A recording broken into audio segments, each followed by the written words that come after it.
만약에 이게 만기 연장이 안 된다고 칩시다. 자, 그러면 어떻게 됩니까? 빌려준 은행이 손실 처리를 해야 되겠죠. 이거 규모가 크고 돈이 있으면 괜찮은데 없으면 또 은행의 도미노 파산이 나올 수가 있겠죠. 그러면 우리 한번 경험했죠. 금융위기 쭉 떨어질 가능성이 훨씬 더 높다는 거.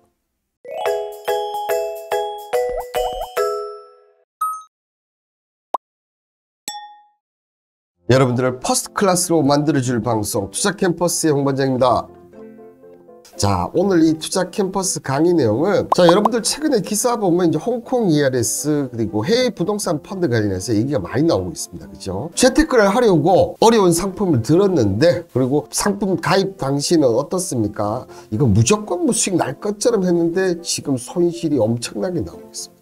과연 이 부분 특히 내년 상반기 내년에 많은 만기가 돌아오는데 이 관련해서 전 세계 기준인 미국의 현재 상황을 보면서 얘기를 좀 드릴까 합니다. 먼저 홍콩 ERS 이어서 해외 부동산 펀드까지 자 먼저 은행에서 판매된 홍콩 H지수 연계 ERS 현황을 보시면 자 은행권 전체 판매 금액이 15조 6,676원인데요. 이 중에서 내년 상반기에 도래하는 것이 8조 2,973원. 그러면 어떻게 보면 거의 뭐 절반 가까운 금액이 내년에 목표라는데 이게 지금 상황이 안 좋다는 거겠지, 그죠? 지금이는 이미 ERS 폭망 맞습니다. 자, 국민은행 우자노 이렇게 하시는데 좀 아시네요, 내용을. 이걸 은행권별로 이렇게 뚝 보니까 어떻습니까, 여러분들? 자, 우리은행이 제일 적게 팔았어요. 그 다음에 제일은행, 하나은행, NH신한, KB, 국민은행 등등 자 이렇게 많은 물량이 있다고 합니다. 자, 이 중에서 보면 녹인 진입 물량이 4조 6,434억이 된다는 거죠. 자, 문제가 되는 게 이 녹인이거든요. 그럼 이 녹인은 뭐냐 하면 기초자산이 미리 정해둔 한계를 벗어나면 손실 구간에 진입하는 것을 말하고 녹인 베리어, 이 손실 발생 기능 기준 이하로 가격이 내려가면 원금을 잃게 되는데 지금 그런 상황에 도래를 했다는 거고 이게 적게는 30-40%에서 제가 증권회사 다닐 때 제일 많이 난 건 80에서 90% 손실 난 것도 봤었습니다. 그 중에 거의 대부분은 홍콩 ERS였죠. 이 홍콩 ERS가 그만큼 문제가 많았다는 얘기입니다. 우리나라도 변동성이 크지만 홍콩도 상당히 변동성이 컸다는 거. 자, 그러다 보니까 항상 이런 금융팀에는 리스크팀이 있거든요. 그쪽에서 이제 리스크 관리를 좀 강하게 했다고 보시면 되지 않을까 생각됩니다. 자, 그러면 이 낙인 우려 방법에도 특히 홍콩 H지수 ERS를 꾸준히 발행하는 이유는 뭐냐? 자, 모든 금융 상품의 목적은 수익을 추구하는데 결국 이 홍콩 H지수를 편입한 ES 증권사가 계속 발행하는 이유는 어떻습니까? 판매사가 판매할 수 있는 수익률, 결국은 수익률이라는 거죠.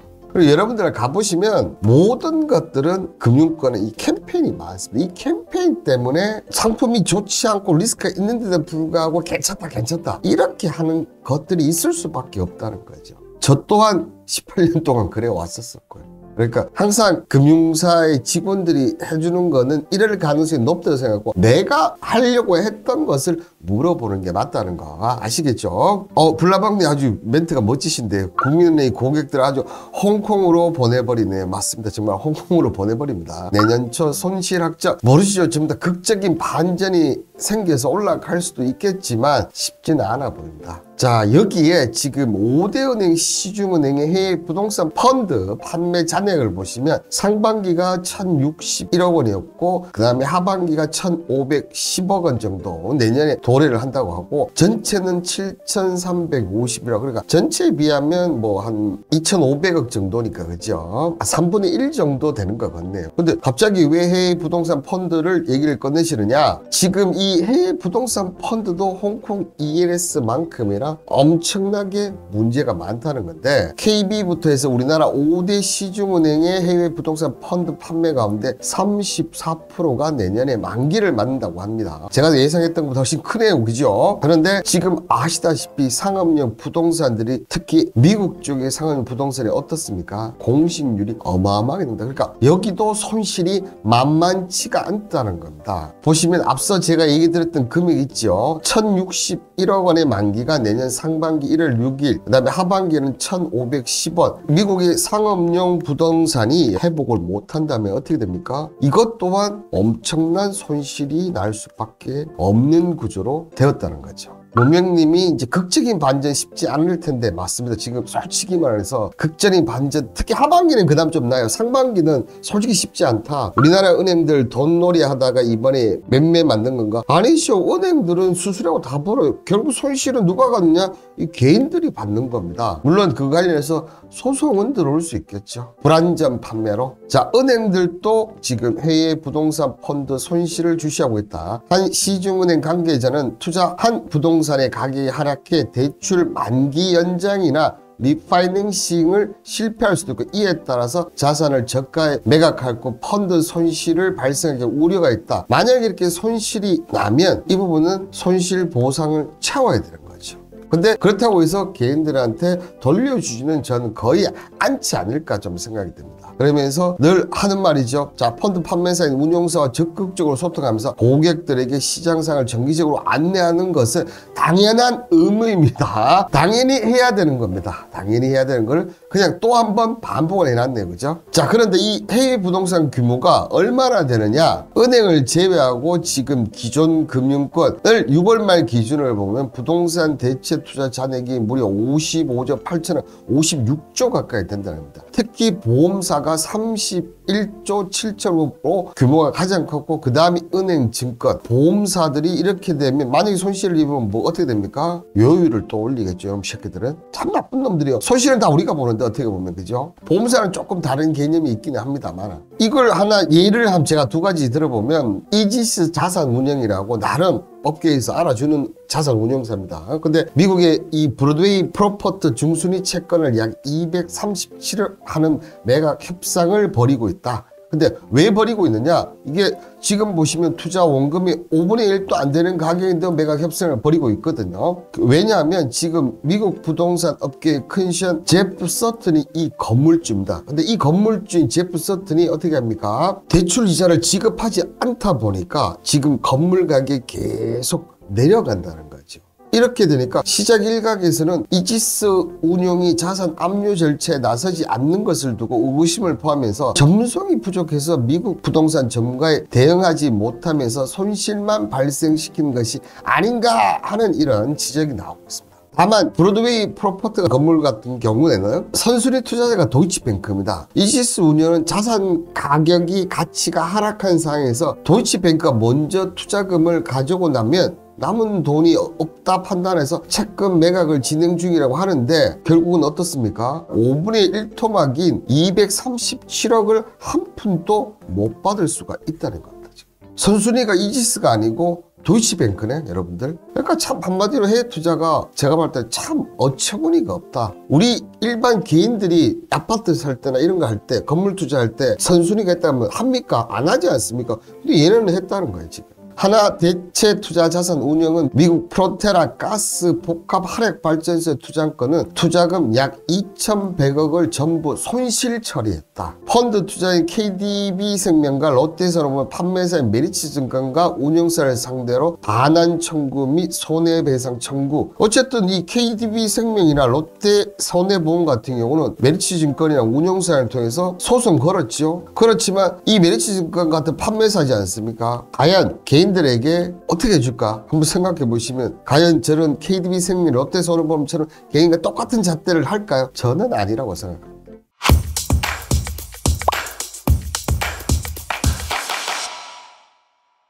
자, 그렇다면 뭐 지금 이 홍콩 ELS나 해외 부동산이 힘들지 않습니까? 그렇다면 내년에 정말 손실이 엄청나게 나느냐 안 나느냐? 그러면 이 전 세계 기준이 미국의 현재 상황을 본다면 여러분들도 판단을 좀 더 쉽게 내릴 수 있지 않을까 생각드는데요. 지금 미국 주택시장은 그나마 좀 괜찮은데 가장 지금 안 좋게 보는 게 상업용 부동산 시장. 근데 앞서 해외 부동산 보시면 거의 대부분이 뭡니까? 상업용 부동산 시장에 들어가 있어요. 이 사업용 부동산 투자자의 대출 연장 만기가 되는데 세입자를 찾기 어려워졌기 때문이다. 특히나 이 사업용 부동 투자자들은 언제입니까? 코로나 팬데믹 이전에 체결된 거라 이 계약이 거의 지금 만료될 시점 다가왔다고 합니다. 이 계약이 만료되면 공실률은 급격하게 높아질 가능성이 있다는 거죠. 근데 팬데믹 끝났는데 왜 공실률이 계속 느느냐? 지금 재택근무와 사무실 출근 병행하는 하이브리드 근무가 보편화되면서 이제 건물이 크게 이용 가치가 점점점 떨어지게 되는 구조가 지금 미국에 되고 있다는 거죠. 근데 이런 것들을 파악을 했어야 되는데 우리 해외 부동산 투자한 이 운용사들이 어떻게 보면 이걸 놓쳤다는 거죠. 그죠? 자, 그런데 이 주택시장 둔화, 특히 상업용 부동산 시장의 둔화가 되면서 이 관련 쪽 가구 판매 등 이 산업 고용 소비에도 지금 부정적 여파가 나오고 있다는 겁니다. 제가 여기 10월 기준 봤을 때는 지금 4.1% 급감했고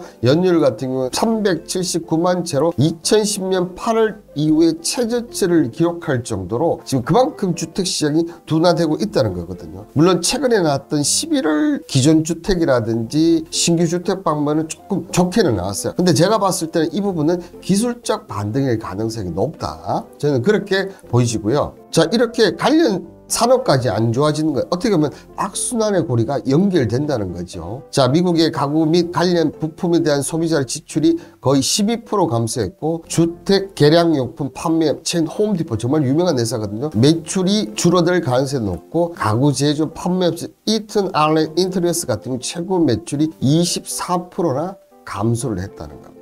자, 여기에 소비자들은 지갑을 열지 않고 비용 지출을 감당하지 못하고 파산하는 기업까지 생겨간다. 자, 시몬스, 여러분들 웬만하면 다들 아시는 이 침대 매트리스 기업이죠. 근데 보시면 유명했던 시몬스가 텍사스 남부지방법원에 파산 보호 신청을 했다는 거고, 자, 그리고 이 가정용품 소매점 제트 갤러리도 올해 파산 보호 신청을 하면서 블룸버그는 앞으로 더 많은 파산 신청을 한다. 자, 지금 어떻게 보면 주택 시장이 떨어지면서 관련 산업들이 부도 처리를 되고 있어요. 그러면 여기에 많은 사람들이 실직자가 생기겠죠. 그러면 이 실직자가 생기면 어떻게 됩니까? 소비가 떨어져요.